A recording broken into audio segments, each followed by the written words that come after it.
So welcome to the latest edition of the G&T cast. Cheers, Terry. Cheers, buddy. So I was just... That's just amazing first thing in the very morning. Nice, isn't it? Yeah. Before the sun's over the yard arm. We were just chuckling to ourselves saying, another town, another fireplace. So here we are in a lovely setting, this time in Leeds. It seems to be a thing for us. Everywhere we go, we have a beautiful fireplace. Yeah, definitely. Yeah, we're going to start to develop that idea, I think. So if you guys watching this have got any ideas about venues with fireplaces that we can sit in front of, then start sending them in.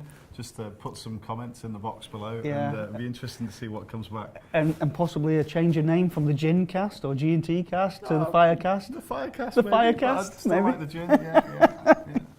Okay, shall we go back into questions? Yeah. So we've got a really fabulous question here. I think it is now. I really I love this because it's a question that. And I think it's two parts of this question, and I'm just going to fire it off, and then if we do one bit and then go to the other, I think it'll work better that way. So the question is, how do I actually make money from buying businesses? Mm-hmm. Right? Because people have this concept in their head, don't they, that you buy a business and you chuck all your money into it. So how do you actually make it? And I think we should start off, obviously, with you sharing how you make money. But if we focus on how you get paid 3 times, I think that would be really valuable for the viewers. Yeah, I think actually before we do that, it's worth taking it back a step and think about your experience, my experience of being an entrepreneur, starting a company, and actually the culture around businesses as well, it's fair to say. So what I mean by that is, if you think about most of the promotional material about being an entrepreneur, it's all about doing a startup. So there's loads and loads of advice on startup, there's startup loans, there's government departments that give you support and advice, accountancy firms, banks, they're all at it. So everywhere you look, if you're thinking about, do I get into business as an alternative to being an employee, for example? Yeah. Or you're coming up to, perhaps you've been in the services for 12 years or something, it's like, what do I do next? The other alternative is buying a franchise, of course, but so you're buying into a business model. A business model that's already proven to work. In most cases, in anyway. Theory. In most cases. but my point is that most of the time, most of the promotional material that you'll come across will be about broadly startup. Yeah. Yet the stats around startups are scary, in truth. 50% fail, so 1 in 2. So if you're sat in a room full of 10 entrepreneurs, all thinking about doing a startup, 5 of them are going to fail. They're going to crash and burn. And for our experience in doing that, I've built 3 separate 7-figure businesses from scratch, and it's flipping hard work. Really hard It's work. the fundamental reason why I got into doing this in the first place. And you're always running, I think this is a key to what we're going to talk about here, but you're always running out of cash. Well, you're always running out of cash, and also this idea about making money is always postponed. Yeah, it's always from the owner of the business. Totally. You end up pushing yourself to the back of the queue because you've got that, pay staff, suppliers, every other person than yourself. Dare I say it? HMRC? No, don't swear. Don't swear. No. But it's true. So anyone watching this that is an entrepreneur, has an existing business, it doesn't matter what that business is, will know exactly what I'm talking about. I know you will. So the point about this is it's not the same as running a business, growing a business organically. It's a very different circumstance, category really. So it's important to stress, and we'll come on to the detail, but it is important to stress that this is about a way of generating revenue for yourself as an entrepreneur that's quite different to an organic startup business effectively, whether that's even sort of 3, 4, 5 years in, this is quite different. Yeah, I think also it's worth us touching on the time and energy that you as an entrepreneur starting up, you have to put into a new business. Yeah. And very often you see, I don't know the statistics for this, but a lot of people's relationships break down because they're spending 14 and 16 hours a day in the office, because if things aren't going well, what people do is they throw more time at it, or they throw money at it, then more time. Yeah. And when the money runs out, they just think that solving their issues is just about spending more time at work. And then their family and their children just suffer. It's not. I've lost track of the number of 70-hour weeks that I've worked. Plus. When we first started working together, you were doing 80 hours a week then. Probably. probably, but you get locked into it. You do. You know, it's your baby, it's your thing, and you always kind of put yourself at the back of the queue. Your personal time, your health, your fitness. You know, we're working much harder now on getting fitter and healthier. Yeah. But all of that goes by the by, and your emotions get really focused into the business. It's like a living entity that consumes you. And I think it's very true to say that where your focus goes, your energy flows, and if you're not making sufficient money as a startup or growing in the first up to 5 years of your business, you know, your focus goes into that, and everything else you kind of forget. That's been my experience like 20 years ago, and you know, building up and in all the number of conversations I've said to my own wife, you know, it's like, it'll be okay, you know, when we get there. Now, hey, how many of us have said that? No, it'll be okay. Trust me. Well, where's the money for shopping this week, love?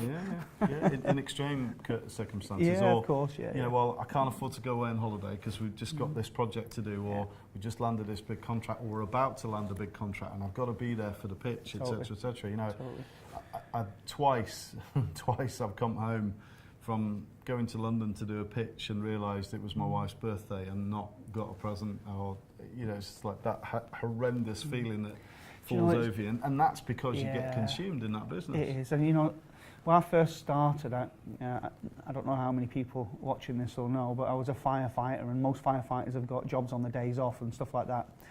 And I had this idea and concept of not window cleaning or doing what most people do, you know, bricklaying on the days off, but building a business. And I had a business mentor come and visit me, and he said, the problem you've got, Terry, is you need 20 years business experience, but you need it today. Yeah. And I think that's relevant for what we're doing when it comes to buying experience. You need all that experience that you've got. It's difficult because it is. Because the thing is that you can read the books. You know, there's tons of really good entrepreneurial books out there. You could just go on our website. There's probably a reading list somewhere that we can dig out for you. But you can read the books, you can talk to people, but unless you're in the trenches, experiencing the bullets coming over the top of the trench, you know, there's just no substitute for that, really. Yeah, and experience is an expensive teacher. It certainly is. Yeah, definitely. So I think back to the topic, the reason I wanted to talk about it in those terms is to frame it in a way that everyone watching this, I think, will understand and identify with and go, yeah, I am that entrepreneur. I have had that experience of, you know, working at building a business, and they vary enormously from not very successful to very successful. It doesn't really matter whether your business is doing 250,000 turnover, 100,000 turnover, or 10 million. I promise you, everyone that runs a business will have either been experiencing what we've described or are currently in it.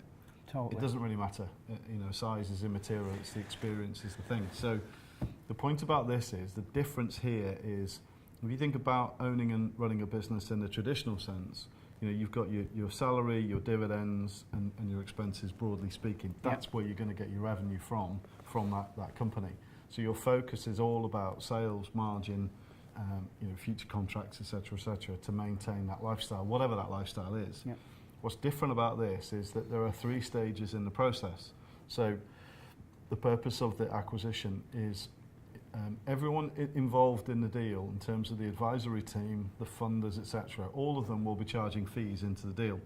So what we say is that you also charge fees into the deal. We do it in our holding company.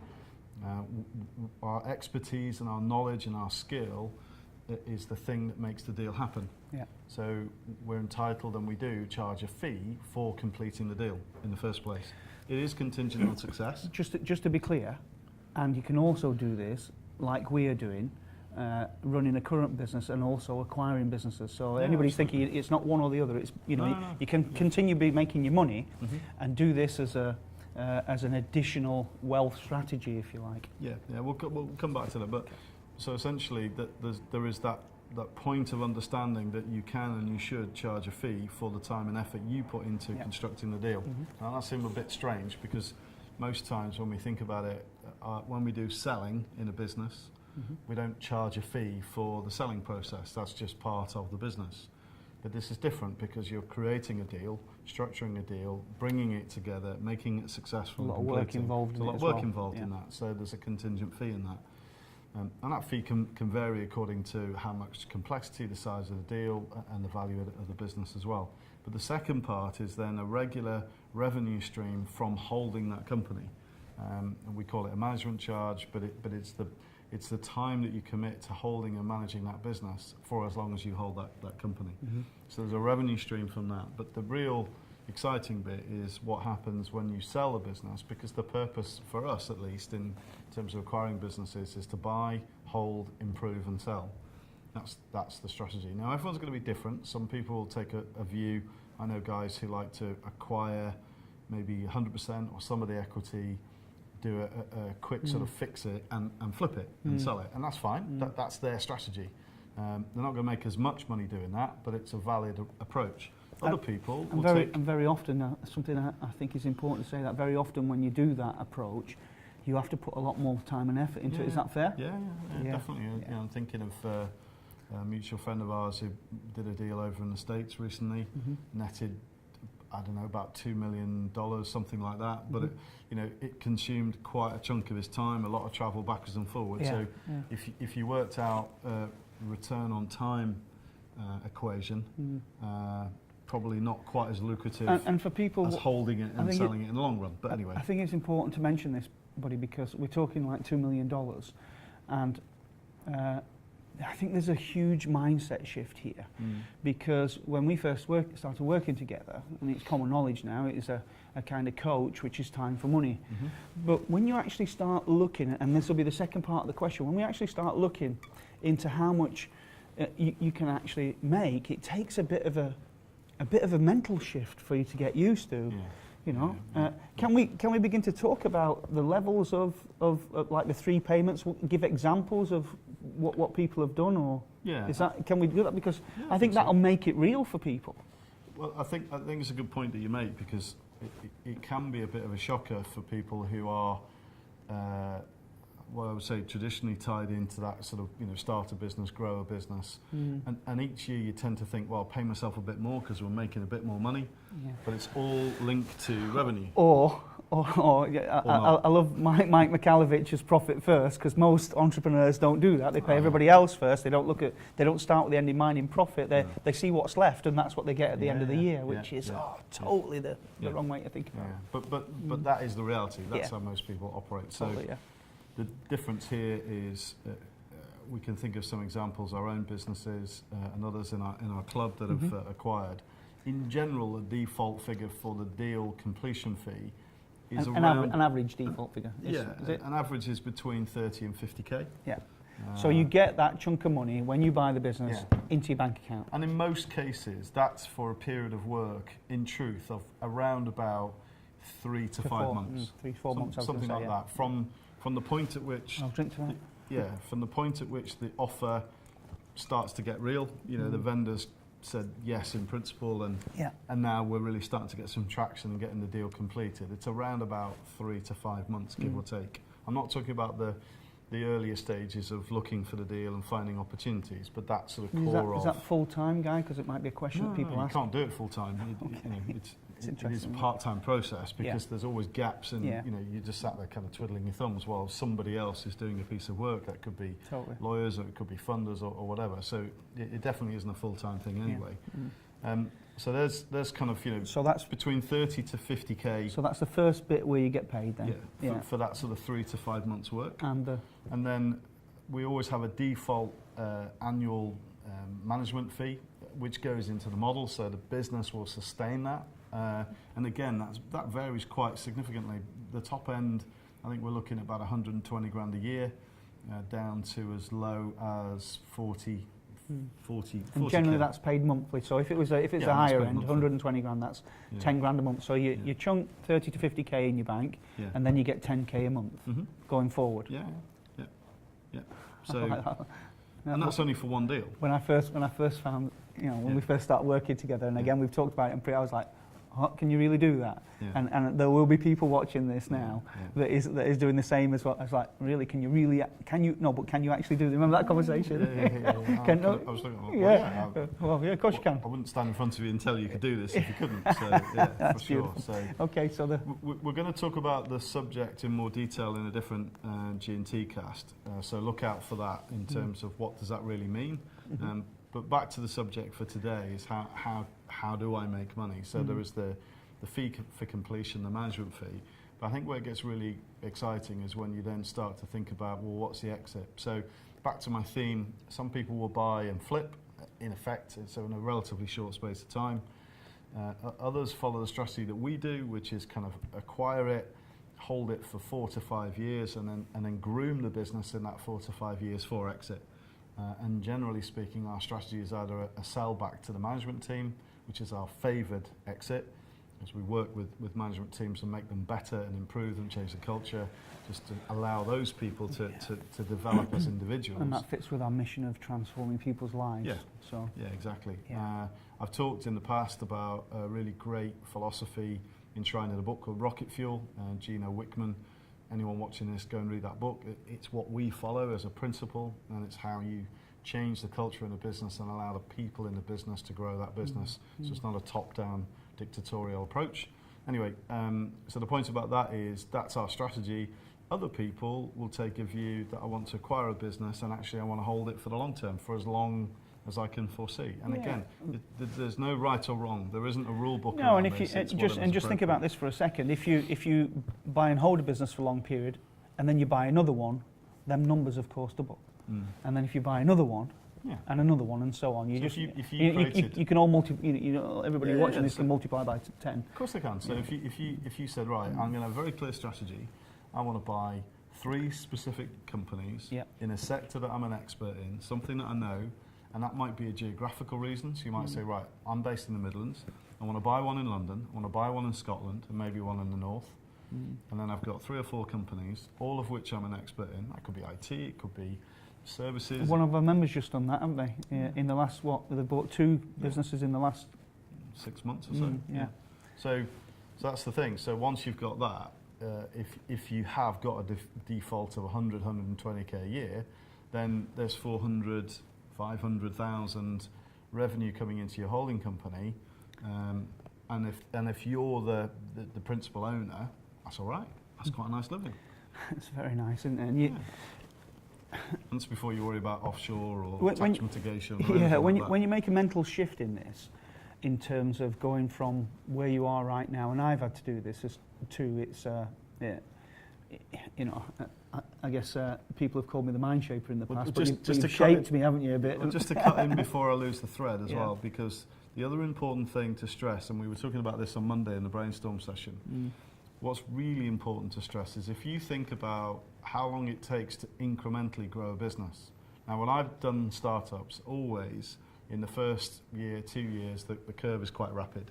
It's easy to go from nothing to 500,000 or whatever the figure is, and that's a well, okay, but my point is, whatever the figure is, if you know the right strategy, I think we have to put a caveat on that. But the early days, you'll always generate fairly decent growth rate.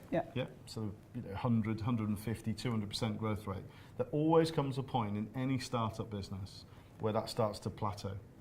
And that's a whole bunch of reasons: cash, capability, people, team, availability of customers, etc. There's a natural plateau that every startup reaches, and then sales growth is more in single digits. Pretty much. It's sort of 5-10%, something like that. There is nothing. And businesses, there's also a good book called Gaping the Chasm, I think it's called, where it talks about you get to one area and businesses can't move that, and again about process and all that sort of stuff. So that's fascinating. And so there is nothing in comparison to that than buying another company. Because you cannot, if your business is doing 1 million, 500, doesn't matter what the figure is, 5 million, and you go and buy another company of a similar size, you've doubled your turnover. You can't do that organically. You just cannot do it. So I think that's really, really important to stress. Whatever strategy you adopt, whatever your thought process is, whether you're thinking, do you know what, this could be a 3 or 4 year strategy. There's no rush. I'm going to take a deliberate, step-by-step, plod my way through it. Or I just want to go all guns blazing. I'm going to go, buy 3 or 4 businesses in the next 36 months or 24 months. Whatever you decide is right for you, the point is nothing compares with it. Nothing at all. Yeah, totally right. So we've got the get paid first, 30 to 50k into your bank account as soon as the deal's done. Or more, depending on the size. Or more. That's what we're seeing as an average. And then up to £10,000 a month in revenue coming into your holding company. And we talked about, our preferred exit. Have we got some examples, numbers of of what you could potentially have when you exit, or maybe multiples. So give me an example of multiples, or So the thing to think about is tax strategy around this. So when you one of the nice things when you're negotiating with a vendor is that they can benefit from a lifetime limit of currently £10 million for what's called entrepreneurs relief. So when you sell shares in a business, you suffer a tax hit of capital gains tax. As an entrepreneur, you get this really nice 10% limit, which means if you sell a business for £1 million, you're only going to pay a tax bill of 100,000. Not that that's a small amount of money, but you know, could be worse. The standard CGT is currently about 20%. So it's well worth having that tax relief. So we start to think about how do you hold the business? Do you hold it in your own name? What's your exit strategy, etc. So all that comes into play. But in principle, most times the business owners that we buy from will benefit from that 10% tax relief. yeah, And at £10 million in a lifetime, most people are never going to get to that limit anyway. They'll do a one-off sale, yeah, and most of the businesses we're interested in turnover between £1 million and 20 million. yeah. And the enterprise value is probably not going to breach the 10 million in most cases. There'll be a few exceptions, but Yeah. generally that's the case. So from our perspective, what we're thinking about is, well, what might the exit look like? Now, there are tax strategies that we teach to our members where you can pay no capital gains tax on exit. So that's quite exciting. So if you sell for 10 million, you keep 10 million. That's very exciting when you come to sell Yeah. the business. Yeah. So we teach you how to do that, teach you how to understand the tax strategies that are most appropriate for you, and also how to plan where you want to hold your business. There is the opportunity or the possibility of looking to hold businesses offshore, where more of the money that you generate from the sale can then be recycled into further investment. It's not about tax havens or any nonsense like that. It's actually about the best use of the money that you're generating. So it's understanding that and basically sort of setting out what the strategy is. And we always start, everything we do is about, well, what am I trying to achieve? Yeah. What's my purpose in this? Am I looking for financial freedom? What does that actually mean? What kind of lifestyle do I want? I always say, don't we, you know, every single entrepreneur always talks about, yeah, I'm going to do this till I retire, then what are you going to do? And if you chunk up all the time, it's always about the same thing. You know, it's freedom to do what you want, when you want, with whom you want, without any constraints of money. Yeah, I mean, I think we believe very firmly Totally, that every entrepreneur we've ever come across, and we've both been in various entrepreneurial organisations, training and networking and so on, and without exception, pretty much everybody gets into owning a business, running a business, because their perception is it's going to give them more freedom. Yeah. What ends up happening, and Brad Sugar's coined it very well, is you end up working for a lunatic. Yeah. You worked for a boss before that you thought was bad, and now you work for a lunatic yourself. You know, I like that. Yeah. Who would actually work for a boss and do 80 hours a week for no money? So figures. Everybody watching this is saying, "Come on, guy, tell me how much can I make? How much can I make?" Again, it varies on the size of the deal, but I think it's fair to say that you should be expecting to be making multiples of 7 figures on exit, or we're doing something wrong, basically. So it's all depending on the size of the business, and back to what I said, what's your purpose, what's the goal? So we do that exercise of the financial freedom formula. Yeah. We say, right, what is it that you need? So if you think about... Because everybody's different, right? Yeah, exactly. So if you think about a personal overhead, the goal is to have relentless cash coming into your bank account as a result of the sale. Yeah. So you've got your money that you make on completion, the money that you earn, if you like, as management fees on an ongoing basis until you exit. The exit should be about designing the lifestyle that you want. Yeah. And if you can change your lifestyle completely in a 4 or 5 year cycle, so you're done, you are financially free, then I think that's pretty attractive. Rest of your time on the planet, you can do what you want, when you want, with whom you want.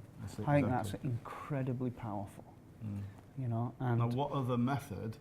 I don't believe that property investment. I don't believe stocks and shares. And other than winning the lottery, I was just going to say that. I don't know of any other method where you can deliberately plan a process that will achieve that outcome for you. Yeah. And I've been in business for 30 plus years now. Oh, you're that old? I know, it's hard to believe. Okay, anything else on that, buddy, or shall we move on to the second part of the... I think that probably nails it. Yeah, really. But so. if anyone watching has got questions around this, we always encourage feedback and please post comments. Please, or if while get we've in been touch. talking, something's come through your head, then post it, or send it through, email us through, send us an email, or just give us a ring. So Yeah. please do. All the numbers are on the website, for example.